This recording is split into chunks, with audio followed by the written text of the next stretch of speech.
Daniel chapter 8, lesson 9, part 3. Zechariah chapters 12 through 14, c. 13:8, tells of a remnant of Israel left in the land, 1/3. That remnant will be tested and refined. Look at the context of those chapters. I bring that passage up because of the time frame of the Daniel 8 vision. It has enough imagery to have us think of the end times. The best reading of verse 19 even indicates that the vision concerns the appointed time of the end. Daniel 8:19, he said, "Behold, I will make you know what shall be in the latter time of the indignation, for it belongs to the appointed time of the end." Finally, it is even possible that Christianity is in view here. Christians have a heavenly position in some sense, Ephesians 2:6, and raised us up with him and made us sit with him in the heavenly places in Christ Jesus.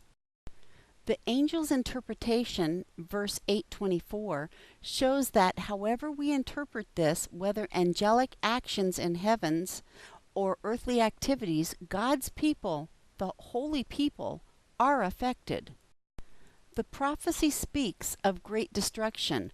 I bring all of this up to show that the study of prophecy requires a good bit of background information.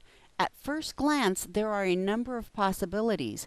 As we go along, I am sure we will find enough good hints to help us come to at least a partial conclusion. The horn ruler magnifies himself in his own mind, to the point of being as great as God. He takes his stand against God. He causes the daily temple sacrifice to cease.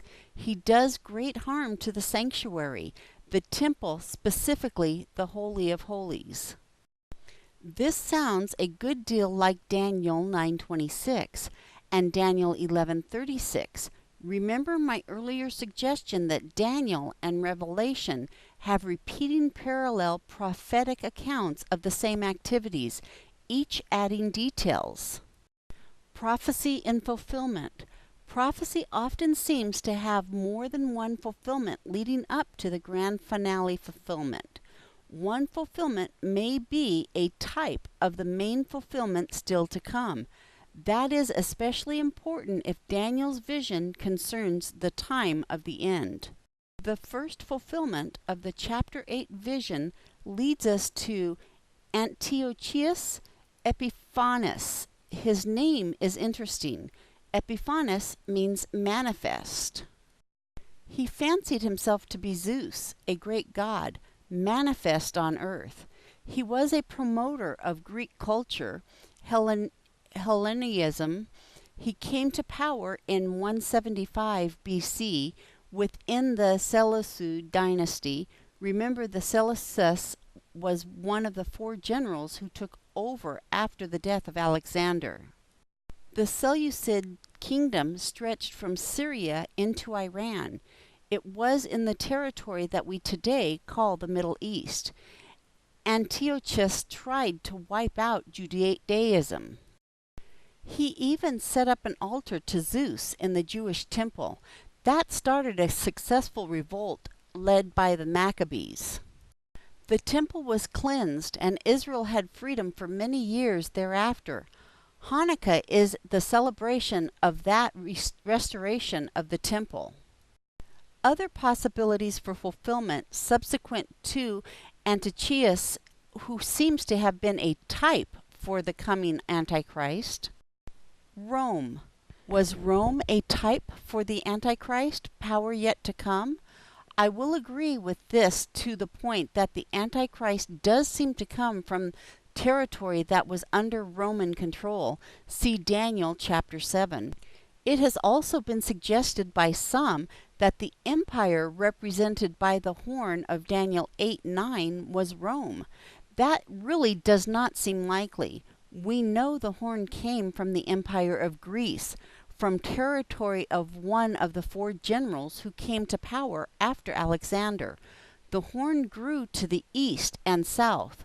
Rome was to the west and was not part of the Empire of Greece.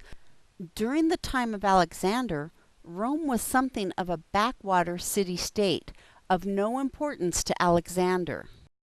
Islam? This possibility has been suggested over the years. Notice, Islam started in the Middle East. The kingdom of Antichrist. The Antichrist will be the final application of the prophecy. Remember, the Antichrist will likely not only be a person, but also a nation, kingdom, represented by that person. The Antichrist seems to come from territory that was controlled by the Roman Empire. I suggest you also consider the potential that the Antichrist power arises from within a territory that was under the control of the Empire of Greece. A popular theory has been that the Antichrist as a revived Roman Empire centered in Europe. Might I suggest that Rome also had control of the Middle East, not only Europe? Consider the possibility that the Antichrist power comes from the part of the world once under control of a Grecian empire. Perhaps Daniel chapter 8 also gives us a hint that the Antichrist power will come from that portion of the Empire of Greece controlled by the Seleucids. That would be the Middle East. Daniel 8:26 and 27. The vision of the evenings and mornings which had been told is true, but seal up the vision, for it belongs to many days to come. I, Daniel, fainted and was sick certain days. Then I rose up and did the king's business, and I wondered at the vision, but none understood it. This concludes our study of Daniel chapter 8, lesson 9.